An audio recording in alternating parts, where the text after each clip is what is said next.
ಮರವಿಲಾಸಿನಿಯಂತೆ ನಲಿಯುವ ಸುರುಚಿರದ ಲಾವಣ್ಯವತಿಯ ಕಂಡು ಹೇಮಂತ ನುಡಿಸಿದ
ಬಯಸುವೆ ನನ್ನ ಇವಳ ಬಾಳ ಕುಸುಮ ಭೃಂಗವಾಗುವೆ ನನ್ನ ಇವಳ ಬಾಳ ಕುಸುಮ ಭೃಂಗವಾಗುವೆ ನಾ ಭೃಂಗವಾಗುವೆ ನನ್ನ ಕಟಿಯ ಚಿಗರ ನೇತ್ರ ಸನಿಯ ಬಯಸುವೆ ನನ್ನ ಇವಳ ಬಾಳ ಕುಸುಮ ಭಂಗವಾಗುವೆ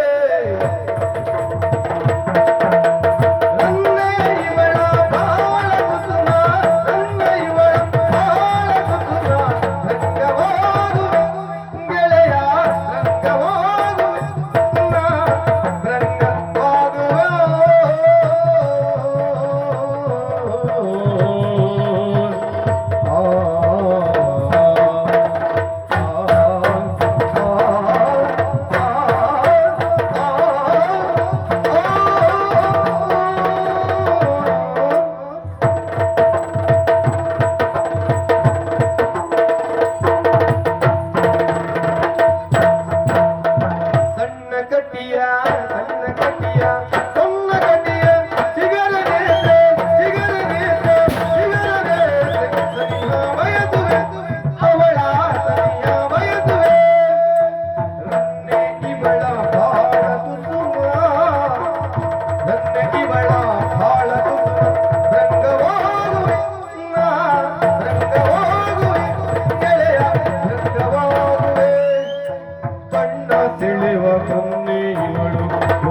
ಸುಂದರಿ ಅವಳು ಭುವನ ಸುಂದರಿ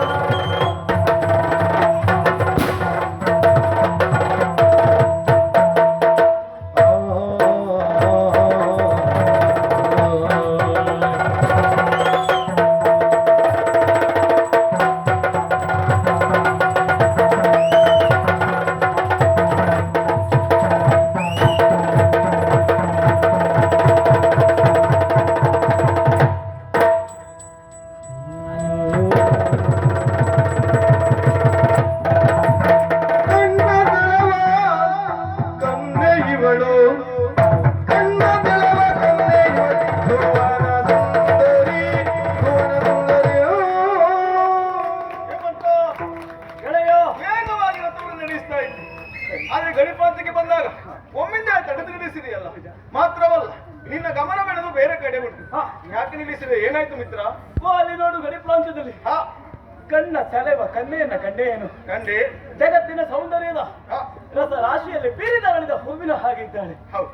ಸಣ್ಣ ಕಟಿ, ಹಾ ಚಿಗರ ನೇತ್ರೆ, ಮನ್ಮಥನ ಅರಸಗಿದ್ದಳು. ಅಂದವೋ ಅಂದ, ಚಂದವೋ ಚಂದ. ಅವಳನ್ನು ಕಂಡಾಗ ಯಾಕೆ ಹೀಗಾಗ್ತದೆ ಗೊತ್ತಾಗುವುದಿಲ್ಲ ಗೆಳೆಯ. ಅವಳ ಸಮೀಪ ಬರಬೇಕು. ಅವಳ ಬಾಳ ಕುಸುಮದ ಭಂಗವಾಗುವ ಬಯಕೆ, ಅಂದರೆ ಅವಳ ಬಾಳ ನಾಯಕನಾಗುವ ಬಯಕೆ. ಏನು ಹೇಳ್ತೀವಿ ಗೆಳೆಯ? ಏನು ಹೇಳ್ತೀಯ ಮಿತ್ರ? ದೂರ ಕಾಣುವ ಗಿರಿಯು ನಯನ ಕಪ್ಪುವುದು,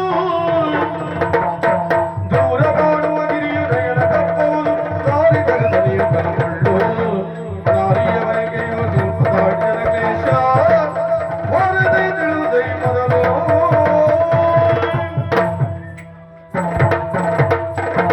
ಮಿತ್ರ, ಏನೋ ಹೇಳ್ತಿರುವುದಾಗಿ ಭಾವಿಸಿಕೊಂಡು ಆಕಸ್ಮಿಕವಾಗಿ ನಡೆದಂತ ಘಟನೆ. ಗಿರಿ ಪ್ರಾಂತ್ಯದಲ್ಲಿ ಓರ್ವಾಕೆ ಆ ಕಡೆಯಿಂದ ಈ ಕಡೆ, ಈ ಕಡೆಯಿಂದ ಆ ಕಡೆಗೆ ಜನರನ್ನು ನೋಡ್ತಾ ಇದ್ದಾಳೆ. ಅವಳ ನೋಡಿದಾಗ ನಿನಗೆ ಮದುವೆ ಆಗಬೇಕು. ಹೌದು, ಅವಳ ಮೇಲೆ ಪ್ರೀತಿ ಹುಟ್ಟುತ್ತದೆ. ನಿಜವಾಗಿ ಇದು ಪ್ರೀತಿ ಅಲ್ಲ. ಮತ್ತೆ ಮೊದಲಾಗಿ ನಾವು ಒಂದು ಹೆಣ್ಣನ್ನು ನೋಡಿದಾಗ ನಮ್ಗೆ ಉಂಟಾಗುವುದು ಪ್ರೀತಿ ಅನ್ನೋದಾಗಿ ಭಾವಿಸಿಕೊಳ್ತೇವೆ. ಮತ್ತೆ ಅದು ಖಂಡಿತ ಪ್ರೀತಿ ಅಲ್ಲ, ಮತ್ತೆ ಕೇವಲ ಆಕರ್ಷಣೆ ಅಷ್ಟೇ. ಅನುಭವ ಅನುಭವದ ಲೋಕಾನುಭವ. ಹಾಗೆ ಕೆಲವೊಂದು ಪುಸ್ತಕವನ್ನು ಓದಿಕೊಳ್ಳಬೇಕು, ಇನ್ನೊಂದು ನಾವೇ ತಿಳಿದುಕೊಳ್ಬೇಕು. ಹೌದು, ಇದು ಲೋಕಾನುಭವ. ಹೌದಾ? ಹೌದು, ನನಗೆ ಗೊತ್ತಿಲ್ಲವಾ? ಇದು ನಿನ್ನದು ಪ್ರೀತಿ ಅಲ್ಲ, ಕೇವಲ ಅವಳ ಮೇಲೆ ಆದಂತ ಆಕರ್ಷಣೆ. ಆದ್ರೆ ನೀನು ಸ್ವಲ್ಪ ಆಲೋಚನೆ ಮಾಡು. ಏನು? ನಮಗೆ ಸಾಮಾನ್ಯ ವ್ಯಕ್ತಿ ನೀನು ಅಲ್ವಲ್ಲ. ಈ ವಜ್ರಗಿರಿಯ ಯುವರಾಜ, ಸರಿ, ಮುಂದೆ ಮಹಾರಾಜನಾಗಬೇಕಾದ ಅಂತ ನೀನು ದುಡುಕಿ ನಿರ್ಧಾರ